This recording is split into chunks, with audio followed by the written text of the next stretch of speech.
Germany, which is going to damage the German economy, which is going to be a disadvantage for Germany. So therefore, Germany's or France's incentive will be to increase the corporate tax that is imposed upon Greece and Spain, right? In that kind of cases, we think the Greek and Spain will no longer have the power to, for example, invite multinational companies so that they can, for example, increase the amount of employment opportunities, or, for example, establish your own corporation inside your economy, because the corporate tax will be too much high, right? But under our model, because we think that these corporate tax is going to be controlled by the Greek government themselves, right? Although they have actually been failed in the past few years, because we think that this failure has actually occurred, the government are less likely to repeat this kind of failure because of the learning experience that they had in the past. We think under our paradigm, there's more opportunity for the, for example, Greek government actually try to establish, like, for example, decrease the corporate tax and try to facilitate more opportunities for people to establish a new company, or, for example, invite multinational companies so that they can create more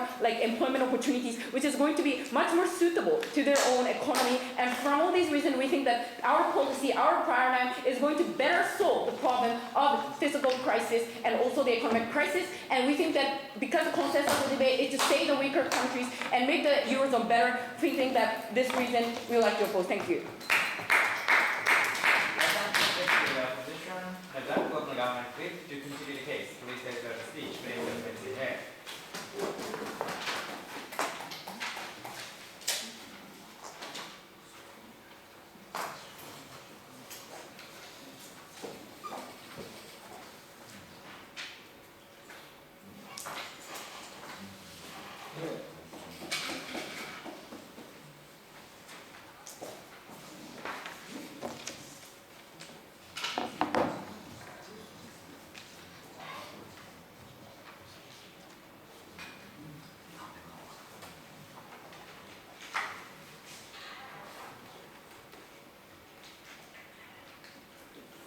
Ladies and gentlemen, Mr. and Mrs. Speakers, we see that when you see into this debate, there are two questions that we need to consider. The firstly, it is about whether Eurozone have this kind of legitimacy of launch this fiscal policy, and the second question is about whether this kind of European Central Bank is good enough to launch this policy, and about the consequences which will brought by this policy. But before we go, firstly, let's look about the first part, that is the justification part. We've heard from the opposition side that saying that if they do not have this kind of legitimacy because they will lose trust from the people. People no longer trust their government when the tax money is actually not spending to them. So what we heard from is only the thing that is about trust. But we really question them about this kind of assumption that why when the government, when nowadays the failures already happens,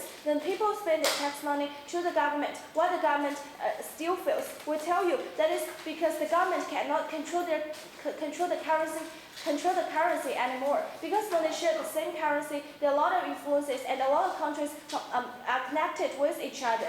So the failure of their government, the reason why the people lose trust and do not believe in their government is not because the government is not using the money to the places they need to use. It's exactly because the government is actually bankrupt. They do not have the money anymore. They cannot control their economy. But what our governments is trying to do is help those governments to regain this control of the currency and better reconstruct this kind of economy. But they're never going to answer why under their scenario, those kind of government is capable of actually control this currency and establish the economy within their country. But let's look at the main issue into today's debate. That is about whether this kind of ECB is good enough and about the consequences. Firstly, I'm going to talk about whether it is good enough. They tell you that this kind of ECB is actually biased, and they're never going to make the right decision, and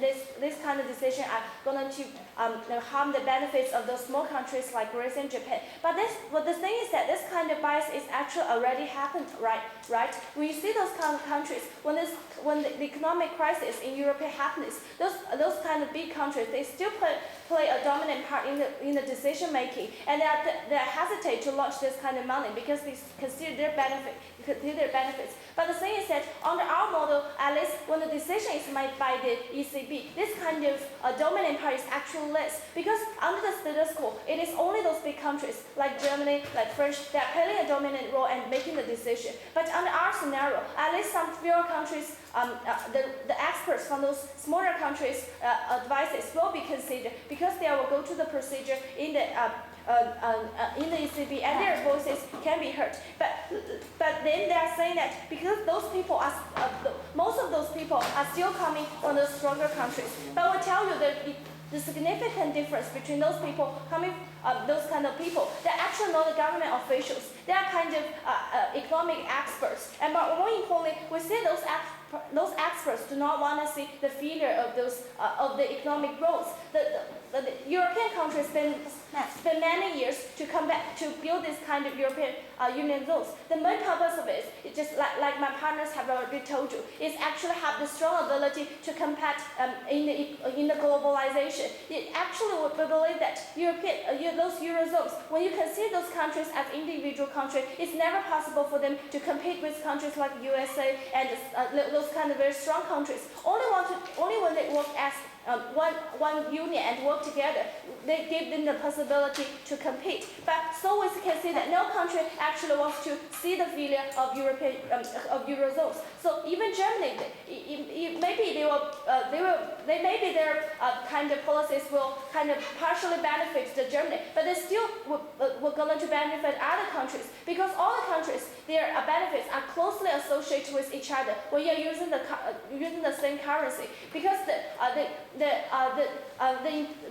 decrease and increase of the exchange rate when using the same currency is actually directly influence every single country. So we believe that under this scenario, no country is actually want to see this kind of failure for happening. What is your point? So even if ECB has a fair representation, then why would proxy policies of ECB still better for Greece economy? Can you prove more on why? We tell you that even if under our status quo, it is still going to maybe more benefit from those stronger countries. We think it is still better compared with the status quo, because under status quo is that when this kind of crisis happens, when this kind of failure happens, only those strong countries like Germany and like France are making the decision. But under our scenarios, at least those smaller countries' opinion is taken consideration, and then more importantly, we think that the reason why we want to launch this policy is because once if this kind of crisis happens, once if this kind of bankrupt of those countries happens, it's really irreversible, and it's hard for you to gain this kind of control again. So that is the reason why we want to launch these policies in advance. So you're considering nowadays the failures really happen, that it is because there's no kind of the kind of fiscal policy that is made by the whole Eurozones. So the thing is that it is impossible for Eurozones launch policies like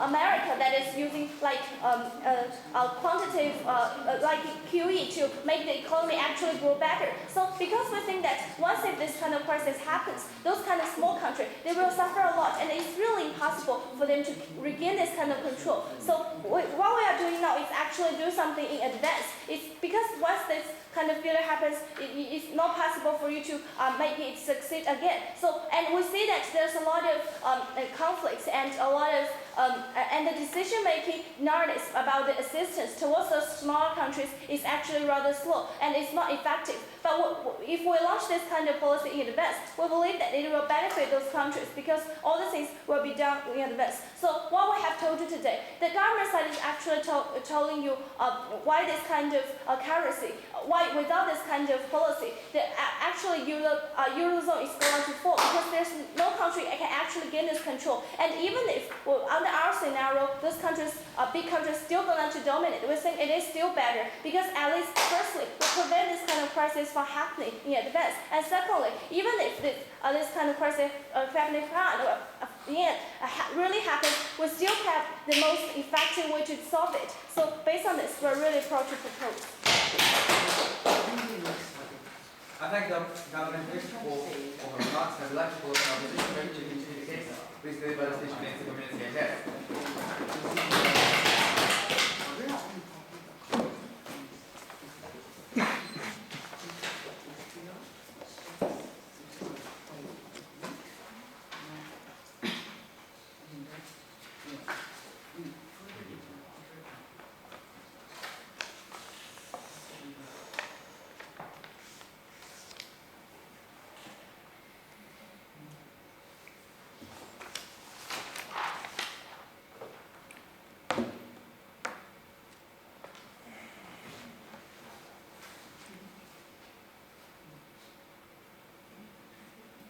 So the question, the fundamental question with regard to the motion is whether this policy would necessarily positively affect into EU from the perspective of overcoming the economic downturn and economic crisis. Let us assess whether this policy would overcome the economic crisis, or at least for side opposition, for the burden of side opposition is whether this policy are able, this policy inhibits the ability of euro as a whole to overcome the economic downturn by taking the proposal. And I'm going to discuss in this way in two levels. The first, it is what is the ways in which the people down the line would react to regard to this policy, but to this policy with regard to the decrease. So for the conclusion that comes first, we think with regard to the kind of argumentation of legitimacy from leader of opposition necessarily leads to decrease in productivity and decrease in ability for people to overcome economic downturn. And secondly, what is the ways in which the policy would affect the government strategy to have an economic growth or recover at least, and what is the precise harm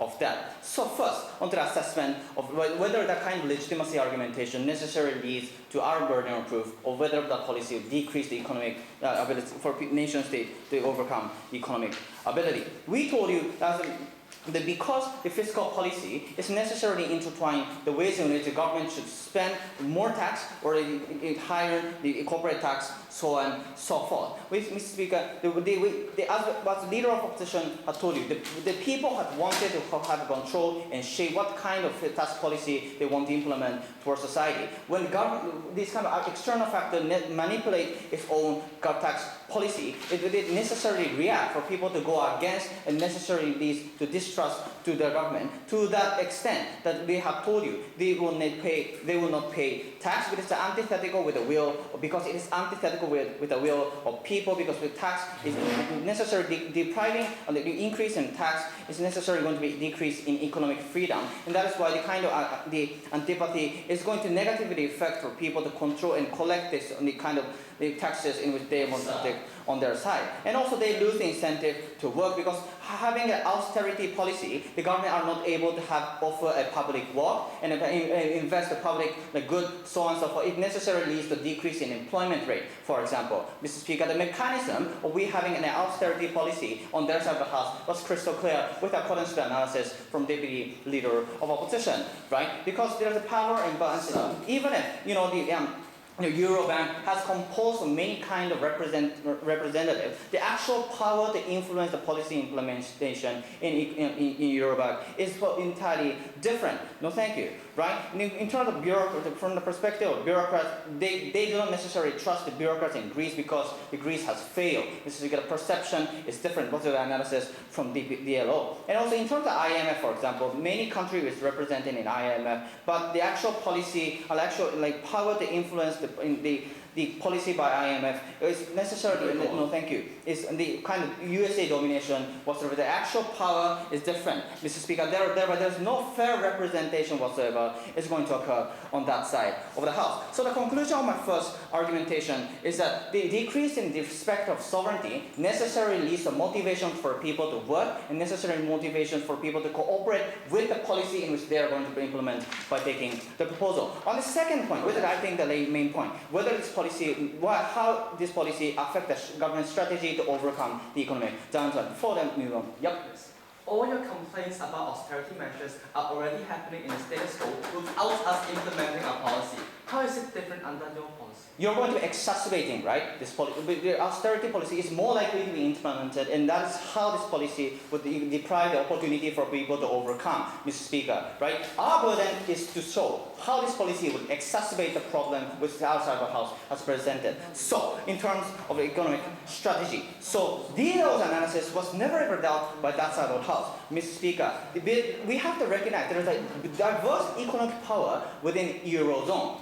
The economic power in Czech Republic is far more different than that of economic power of Germany, for example, in Eurozone. So, for example, the exchange rate, which was a misunderstanding of the policy by such competition, exchange rate decide the ways in which their production is going to sold with an affordable price from the perspective of other nations. And also the fiscal policy would affect the ways in which the government invests the public sector to increase or decrease the tax collection, or having deciding a corporate corporate tax in order to invite the multinational corporation in order for those people in Greece to have a job opportunity, for example, and recover and replace the technological disadvantage, Mr. Speaker, in Greece, for example, right? This policy, Mr. Speaker, as they conceive, this policy will have necessarily lead to austerity, for example, due to the power imbalance in decision-making process in EU. This policy would damage those the strategy. And why this policy and the strategy is extremely important, Mr. Speaker. For example, Greece, Czechoslovakia, so on and so forth, have a strategy to lessen the corporate tax and invite MNC to have an investment and going to be deprived under your policy. No, thank you. The consequences of that is extremely serious. This policy will necessarily lead to less in employment because austerity policy necessarily cuts the budget to invest in public sector, and also this in technological transition because we can't invite MNC, for example. There's no